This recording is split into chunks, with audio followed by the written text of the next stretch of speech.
Qui vous a présenté ce film à l'école navale? Nous étions cadets à l'école navale. C'est le directeur d'études, avec l'aumônier militaire qui était en charge de l'école navale, qui nous ont présenté le film. Il y avait, disons, un accompagnement religieux. L'aumônier militaire justifiait les méthodes de la bataille d'Alger, Tout à fait. y compris la torture. Oui, elle n'était pas considérée comme un problème moral, mais comme une arme de combat. Il faut savoir qu'ici en Argentine, tout un secteur de la hiérarchie catholique a complètement soutenu ce genre de pratique. En revoyant ce film, je me dis qu'ils nous l'ont présenté pour nous préparer à une guerre qui n'était pas celle pour laquelle nous étions entrés dans l'école navale, c'est-à-dire la guerre régulière. En fait, ils nous préparaient à une guerre irrégulière, en nous habituant petit à petit à des méthodes qui seront largement employées par la suite. Rien à voir avec la guerre contre un ennemi extérieur. Ici, on nous prépare à des tâches policières contre la population civile, qui est devenue le nouvel ennemi.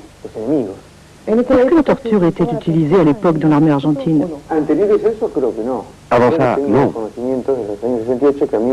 Des amis officiers m'ont raconté en 1969 qu'ils s'étaient entraînés à la torture sur des prisonniers vivants, au Brésil et à l'école des Amériques, au Panama.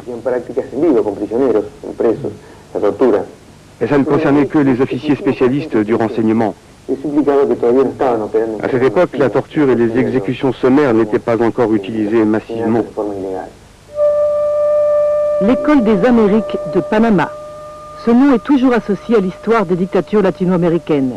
Créée en 1946 par les États-Unis, l'école se spécialise dans la guerre antisubversive au milieu des années 60. C'est ainsi qu'au nom de la lutte contre le communisme, 60 000 officiers latino-américains seront entraînés dans ce qu'on appellera l'école des dictateurs. Cette histoire est connue, mais ce que l'on sait moins, c'est le rôle qu'ont joué les Français dans la formation des instructeurs américains. Tout commence en 1960 quand Pierre Messmer est nommé ministre des Armées. Il est contacté par les Américains au moment où se profile la guerre du Vietnam. C'est tout... Vous, en tant que ministre, vous avez reçu des demandes d'envoi d'instructeurs Ils l'ont demandé, nous avons donné suite à leur demande. Et quel était le profil de ces militaires que vous avez envoyés là-bas, aux États-Unis? Oh, ben, on s'efforçait d'envoyer des gens qui avaient l'expérience. C'était une question d'expérience, surtout. Et Ossares, comment est-il devenu instructeur à Fort Bragg? Ah ben, il est devenu instructeur à Fort Bragg parce que c'était un spécialiste. Quand les Américains ont demandé des conseillers techniques, je suppose que l'état-major de l'armée a dû prendre ces listes et désigner des hommes qui avaient appartenu aux états-majors en Algérie, et en particulier qui avaient eu ces missions d'interrogation des prisonniers, etc. Et Ossares était l'un des meilleurs spécialistes de la guerre révolutionnaire, pas pour la France en tout cas. Oui, Ossares, je crois, n'est pas un penseur, je crois que c'est un exécutant. 1961, le commandant Ossares est nommé auprès de l'attaché militaire de l'ambassade de France à Washington, dont dépendent 10 officiers de liaison. Tous sont des anciens d'Algérie, répartis dans les différentes écoles militaires américaines. Ossares, lui, rejoint Fort Bragg, le siège des forces spéciales qui interviendront massivement au Vietnam. Qu'est-ce que vous avez donc enseigné là-bas? Eh bien, j'ai enseigné les conditions dans lesquelles j'ai fait un travail qui n'était pas celui que fait normalement une armée classique. En clair, vous avez enseigné les techniques de la bataille d'Alger. C'est ça. C'est-à-dire aussi bien les arrestations, le renseignement, la torture, tout ça. Tout ça. Direction les États-Unis. Le général Jones et le colonel Bernhardt sont deux anciens élèves d'Ossares à Fort Bragg. Vétérans de la guerre du Vietnam, ils militent aujourd'hui contre l'usage de la torture. Ils confirment qu'au début des années 60, ils n'avaient jamais entendu parler de guerre antisubversive. Est-ce qu'on peut dire que les Français avaient plus d'expérience dans le domaine de la guerre antisubversive que les Américains à l'époque? Aucun doute là-dessus, nous n'avions aucune expérience. C'est pourquoi nous avons fait venir des instructeurs de France. Nous avons lu des études, des livres, pour apprendre de l'expérience des Français. Quel type de livre avez-vous lu? Le livre de Trinquier. Nous avons reçu la guerre moderne en 1961. C'est Paul Ossarès qui avait travaillé avec Trinquier qui nous a apporté les épreuves du livre à Fort Bragg. Nous l'avons lu en détail et malheureusement, je suis l'un de ceux qui l'a étudié à fond. C'est à partir de ce livre que sera conçu ce que nous appellerons l'opération Phoenix. J'ai envoyé le livre à Robert Comer qui travaillait alors à la Maison-Blanche.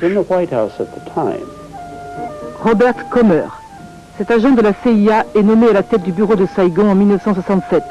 Dirigeant une unité d'escadron de la mort, il est chargé d'éliminer les réseaux du Viet Cong dans la population vietnamienne. Une guerre très sale baptisée Opération Phoenix. C'était une copie de la bataille d'Alger. Le résultat fut dramatique, et c'est un euphémisme. Il y eut au minimum 20 000 personnes tuées. Oui, tuées. Des civils? Oui. Est-ce que Paul Ossarès vous a parlé de son rôle dans la bataille d'Alger? Ce que Paul nous a appris, c'est l'importance capitale du renseignement dans ce genre de guerre. Il nous a enseigné comment il fallait l'obtenir et ensuite l'utiliser. Il nous a expliqué la torture. Par exemple, il prenait un prisonnier. En général, il arrivait à le convaincre de parler. La plupart parlaient. Mais ceux qui ne voulaient pas parler, il les soumettait à des souffrances physiques, des souffrances mortelles, qui faisaient qu'ils finissaient par parler. Il expliquait aussi que si un autre prisonnier assistait à la séance de torture, ça le convainquait en général de parler, car il savait que c'était lui le suivant.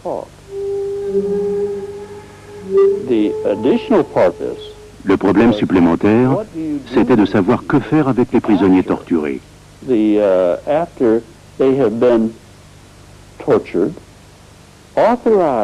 La réponse d'Ossarès, c'était qu'il fallait les exécuter. La plupart des élèves que vous avez eus sont partis ensuite au Vietnam. Ils sont partis, sont allés au travail. Et j'en ai retrouvé quand j'ai été attaché militaire au Brésil après coup, j'ai retrouvé des généraux qui m'ont dit « Mais on vous a eu comme instructeur à Fort Bragg ». C'est en quelle année que vous étiez au Brésil, général? 73. Mais le Brésil, c'était une junte militaire qui était chez moi. C'est ça, oui. C'était une dictature militaire. Et ça avait bardé. Vous étiez en rapport avec les militaires brésiliens, évidemment. Comment? Très étroit, très étroit. C'était l'année où il y avait eu la chute d'Allende. Le Brésil a aidé considérablement l'action du général Pinochet. Considérablement. Chilenas y chilenos que me escucháis. 11 septembre 1973, coup d'État au Chili. Le général Pinochet renverse le gouvernement socialiste du président Allende. La répression s'abat sur la gauche chilienne. Des milliers de personnes sont arrêtées, torturées, exécutées. Parfois devant les caméras, comme ici dans le stade de Santiago, transformé en camp de concentration à ciel ouvert. Pinochet est sûr de son impunité, mais au niveau international, la réprobation est générale. Des survivants ont raconté que des officiers brésiliens dirigeaient les séances de torture. Avait-il été formé par Ossarès?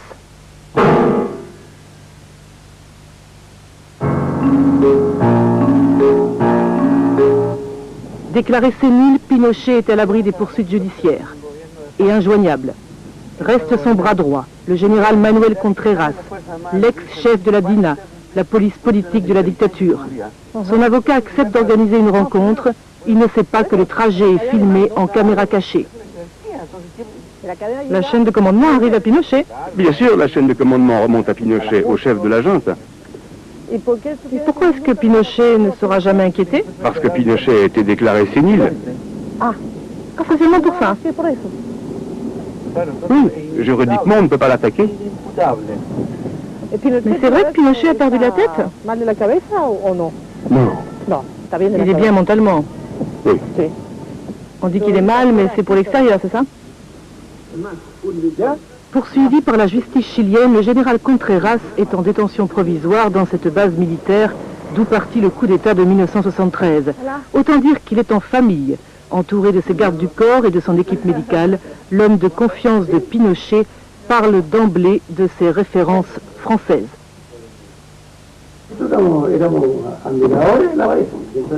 Nous étions de grands admirateurs de l'OAS pour son attitude valeureuse et combative. Pour nous, c'était vraiment un modèle. Est-ce que vous avez connu le général Ossarès? Pas personnellement, mais il a entraîné des officiers chiliens au Brésil. Ah oui, Ossarès. Oui, tous les 2 mois, je lui envoyais des contingents d'officiers pour qu'il les forme. Il travaillait normalement au siège des services de renseignement à Brasilia, mais il allait souvent à Manaus pour les entraînements. Manao était un centre d'entraînement important pour les pays d'Amérique du Sud, n'est-ce pas? Oui, ce n'était pas très amusant pour ceux qui venaient d'Argentine ou du Chili, car le climat à Manaus est terrible.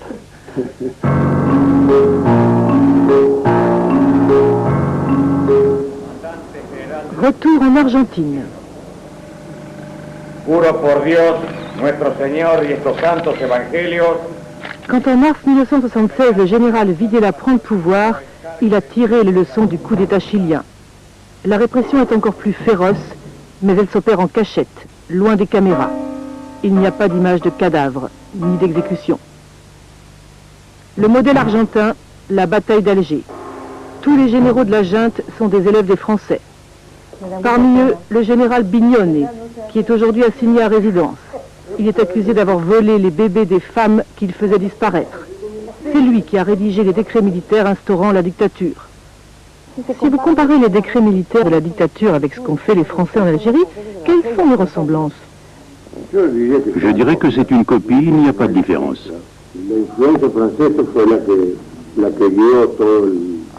Ce sont les Français qui ont guidé la doctrine et les décrets militaires que nous avons appliqués ici. Depuis 1959, les assesseurs militaires français n'ont pas bougé du 12e étage de l'état-major argentin. Le jour du putsch, ils sont donc aux premières loges. Quant à Robert Servan, le chef de la mission, c'est un proche du général Bignone. Le français et l'argentin se sont connus à l'école des officiers de Madrid au début des années 60. C'est bien la seule chose que reconnaissent aujourd'hui le colonel Servan, avec qui la conversation a tourné court. Allô? Oui, bonjour madame, je voudrais parler à Robert Servan, s'il vous plaît. Oui, bonjour madame. Bonjour madame. Bon, ne quittez pas. Est-ce que vous confirmez que pour les Argentins, les militaires argentins, l'influence des Français a été très importante? Oui, non, écoutez, je vous remercie. J'ai très gentil de me téléphoner, mais je ne peux pas rien vous dire au téléphone. Je ne comprends pas très bien ce que vous me dites. J'ai des amis avec mes oreilles. Vous savez, ça fait un moment que j'ai quitté l'Argentine. Ah oui, je sais. Oui, je sais. Vous étiez, vous? Je connaissais l'ami Bignone. Oui, tout à fait. Vous l'avez lu, son livre? Où il parle de vous? Oui. Voilà, donc il parle pas beaucoup, hein. Il raconte de... À cette époque, il était déjà un spécialiste de la guerre antisubversive? Robert Servan. Robert? Oui, bien sûr. Il donnait des cours? Oui, principalement à l'école de guerre. Sinon, il se déplaçait quand l'état-major de l'armée lui demandait une consultation. On le faisait travailler, c'est pour ça qu'il était là. On ne payait pas à ne rien faire. Quant à Michel Lénoré, l'adjoint du colonel Servan, il nie tout en bloc. Écoutez, madame, il y a déjà pas mal de gens qui tournent autour de cette histoire. Hein. Je dirais, pour employer des mots dont on n'a peut-être plus tellement l'usage à l'heure actuelle, mais c'est notre honneur, quelquefois, que l'on met en doute. Je comprends. C'est notre honneur que l'on met en cause. Oui, je comprends. Si vous êtes là pour faire un bouquin sur la guerre subversive, en Argentine en particulier, je peux vous dire que pour ce qui est de l'édition française en Argentine, entre l'époque où j'étais, c'est-à-dire 75 et 77, vous perdez votre temps, parce qu'on n'a strictement rien eu à voir voir avec la chose. Bah écoutez, moi j'ai tous les documents du chat, je peux vous dire, tous les rapports de l'activité de la mission envoyés par le colonel Jean-Claude Le Guen à son ministère de tutelle, sur les conférences qui sont faites sur la campagne d'Indochine et d'Algérie, des questions posées par les élèves pendant 3 heures, j'ai tout ça. Malheureusement, comme je vous disais, c'est pas mauvaise volonté de ma part, mais je n'ai vraiment rien de vous raconter sur la chose. D'accord. Bon. Voilà, madame. Je vous remercie, monsieur. L'influence des Français pendant la dictature est pourtant confirmée par 2 témoins de premier rang. Le général Arguindegui, ministre de l'Intérieur, et le général Dias Bessonné, ministre de l'Équipement.